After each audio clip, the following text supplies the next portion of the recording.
Three লেয়ারের রাজকীয় স্বাদের অসম্ভব মজার এই লাচ্ছা সেমাইটা একবার খাইলে বারবার এটাই খাইতে চাইবেন। আমি তো প্রত্যেকবার এই সেমভাবেই কিন্তু এই সেমাইটা রান্না করে থাকি। নিচে একদম দুধে ভেজানো সফট জুসি জুসি, মাঝখানের পার্টটা আছে ক্রিমে ভরপুর, আর সব থেকে উপরে ক্রিস্পি ক্রিস্পি সেমাইয়ের উপরে অসংখ্য বাদাম কুচি দেয়। বাদাম কিন্তু আরও বেশি পরিমাণেও দিতে পারবেন। তো এই সেমাইটা খেতে কিন্তু অসম্ভব মজার। তো চলেন রেসিপিটা দেখে আসি। প্রথমে কিন্তু আমি খালি খোলায় বাদামগুলো ভেজে নিছি, এটা গুঁড়া করে নেব। তারপর দিয়ে দিছি ঘি।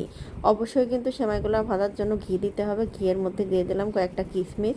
কিশমিশ দিয়ে কিশমিশটা একটু যেরকম সাদা সাদা হয়ে ফুলে উঠলেই দিয়ে দিব লাচ্ছা সেমাইটা। তো আমি এখানে 1 প্যাকেট পরিমাণ লাচ্ছা সেমাই ব্যবহার করছি। তো সেমাইটা ভালো করে একেবারে হালকা আছে অনেকক্ষণ ধরে কিন্তু ভাজতে হবে। ভেজে তারপরে যে সেমাইয়ের দানাগুলো কিন্তু গুঁড়া গুঁড়া করে দিতে হবে। তো এখানে ব্যবহার করছি পিরান লাচ্ছা সেমাই, আপনারা যে কোনো সেমাই নিতে পারেন। এর মধ্যে দিয়ে দিলাম চিনি সামান্য পরিমাণ আর গুঁড়া দুধ। গুঁড়া দুধ আর চিনি দিয়ে কিন্তু সেমাইটা ভাজতে হবে। যেহেতু উপরের লেয়ারে কিন্তু শুকনা থাকবে, তখন কিন্তু উপরের লেয়ারটা খাইতে একদম পাঞ্ছা লাগবে। যার কারণে টোটালটাই কিন্তু এভাবে মিক্সিং করে নিতে হবে। তো খুবই সুন্দরভাবে এটা মিক্সিং করে নিয়ে তারপরে আমি সাইড করে রেখে দেবো। তার আগে কিন্তু আমি প্রায় 1.5 লিটার মতো দুধ একেবারে কমায় 1 লিটার করে নিয়ে তার মধ্যে দিছি কিছুটা গুঁড়া দুধ দিয়ে ঘন করে নিছি। গুঁড়া দুধ দুধের মধ্যে দেওয়ার পরে কিন্তু দুধের টেস্টটা একটু অন্যরকম বেড়ে যায়, একটা ক্রিমি ক্রিমি ভাব আসে।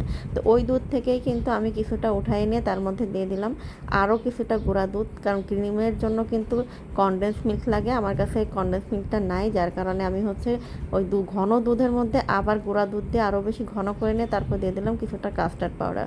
কাস্টার্ড পাউডার 1 চামচ পরিমাণ দিয়ে কিছুক্ষণ নাড়াচাড়া করলেই কিন্তু যেরকম থকথকে হয়ে উঠলে তারপরে নামাই নিতে হবে। আর এই যে বাদামগুলা গুঁড়া করে নিছি। আর এখন হচ্ছে এই সেমাইয়ের 3 ভাগের 1 ভাগ নিচে, যে বাটির নিচে সুন্দরভাবে সেট করে নিব। আর দুধটা কিন্তু অবশ্যই জাল করে দেখেন কতটা কমাই নিছি, আর এটা কিন্তু ঠান্ডা করে নিতে হবে।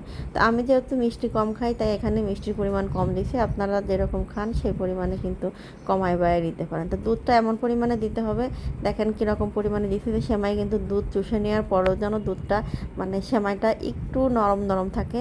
খুব বেশি টাইট হয়ে গেলে কিন্তু নিচের অংশটা আর উপরের অংশটা সেম সেম হয়ে যাবে, খাইতে কিন্তু একদমই ভালো লাগবে না।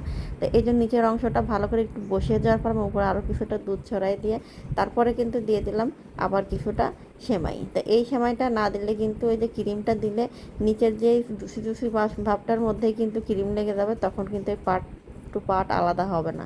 যার কারণে এখানে আর এক লেয়ার সেমাই বসাই দিয়ে তারপরে দিয়ে দিলাম ক্রিমটা। আর এই ক্রিমটা খেতেও কিন্তু অসম্ভব মজার। আর যদি কনডেন্স মিল্ক দেন সেটা তো কোনো কথাই নেই, সেটা তো আরও বেশি ভালো লাগে। তো ক্রিমের উপরে বাকি সেমাইটা কিন্তু ভালোভাবে এভাবে হাত দিয়ে ছড়াই দিলাম। ছড়াই দেওয়ার পরে যে বাদাম কুচিগুলো আছে এগুলো ছড়াই দিব। তো বাদাম এখানে যত বেশি দিতে পারবেন ততই বেশি কিন্তু ভালো লাগবে। আর বাদাম কিন্তু খুবই পুষ্টিগুণ সমৃদ্ধ একটা খাবার। এখানে অনেকগুলো বাদাম ছড়াই দিলাম। আর এই সেমাইটা উপরের কিসপি কিসপি ভাব, নিচে নরম, কামড় দিবেন, এতটা মজা লাগে যে একবার রান্না করে খাইয়ে দেখবেন। যারা খাইছেন তারা তো জানেনই এই স্বাদের কোনো তুলনা হয় না। আর যারা খান নাই তারা অবশ্যই একবার হলেও ট্রাই করে দেখবেন। এখানে আমি 1 প্যাকেট সেমাই ব্যবহার করছি, আপনারা চাইলে কম বেশি বাড়াই নিতে বা কমাই নিতে পারেন। তো এই যে আমার সেমাইটা কিন্তু রেডি। তো এই রেসিপিটা কেমন লাগলো, ভালো লাগলো অবশ্যই একটা লাইক কমেন্ট এবং শেয়ার করে দিবেন। আর কমেন্ট করতে ভুলবেন না যেন। আল্লাহ হাফেজ।